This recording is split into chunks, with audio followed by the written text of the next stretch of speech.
इसमें कोई दो राय नहीं है कि इस वक्त बंगाल के मुस्लिम वोट बैंक पर टीएमसी की मजबूत पकड़ है। इन दिनों अपने तमाम वोट बैंक को दुरुस्त करने के लिए पार्टी के महासचिव और ममता बनर्जी के भतीजे अभिषेक बनर्जी राज्य का दौरा कर रहे हैं। इस दौरे में काफी भीड़ भी जुट रही है और अभिषेक की यात्रा ऐसे वक्त में शुरू हुई है जब पिछले महीने हुमायूं कबीर के बाबरी मस्जिद निर्माण का मामला पीक पर था। मुस्लिमों की गोलबंदी जिस तरह के बाबरी के नाम पर पिछले महीने देखने को मिली, उसके बाद अभिषेक ने इस यात्रा की कमान संभाली, क्योंकि टीएमसी नहीं चाहती कि उसका वोट बैंक किसी भी कीमत पर टूट जाए।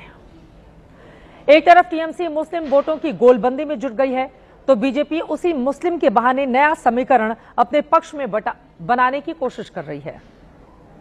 बात जब प्रदेश में मुस्लिम आबादी की हो रही है, तो कैसे डेमोग्राफी बदल गई है उसका आंकड़ा भी हम आपके लिए लेकर आए हैं। पश्चिम बंगाल में आबादी के ग्रोथ की बात करें तो 1951 में हिंदू आबादी 78.5% थी। यहां पर हम आपको दिखा रहे हैं। मुस्लिम आबादी 19.4% थी। 1991 में हिंदू आबादी घटकर 74.7% हुई। मुस्लिम आबादी बढ़कर 23.6% हो गई। 2001 में हिंदू आबादी घटकर 72.5% हुई, तो मुस्लिम आबादी 25.2% हो गई, यानी कि बढ़ गई।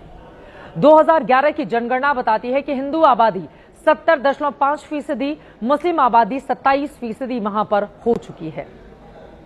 इसके बाद कोई जनगणना हुई ही नहीं है। ऐसे में औसतन वृद्धि के आधार पर यह अनुमान है कि अभी राज्य में मुस्लिम आबादी 30% के आसपास होगी, जबकि हिंदू आबादी 70% के नीचे। ये आंकड़े बताते हैं कि राज्य में हिंदू आबादी घटती जा रही है, मुस्लिम आबादी तेजी से बढ़ रही है। अब जरा एक और आंकड़ा आपके सामने रखते हैं जो ये बता रहा है कि कैसे दशक दर दशक हिंदुओं की आबादी का ग्रोथ रेट गिरा है और मुस्लिमों का बढ़ता चला गया। 1951 से 61 के बीच हिंदू आबादी वृद्धि दर 32.63% थी। मुस्लिमों की आबादी की वृद्धि दर 36.48%, महज 4% का ही गैप था। लेकिन 1971 से 81 के बीच हिंदू वृद्धि दर 21.37 रह गई, जबकि मुस्लिमों का ग्रोथ रेट 29.55 का रहा, यानी कि ये गैप 8% हो गया। 1981 से 91 के दरमियान तो हिंदू वृद्धि दर 21.09% रहा, तो मुसलमानों की आबादी में 36.89% की वृद्धि दर देखी गई और अंतर 15% का चला गया। 2001 से 11 के बीच हिंदुओं की आबादी में 10.81% की बढ़ोतरी हुई, तो मुस्लिमों की आबादी इस दौरान 21.81% बढ़ गई है। अब इन्हीं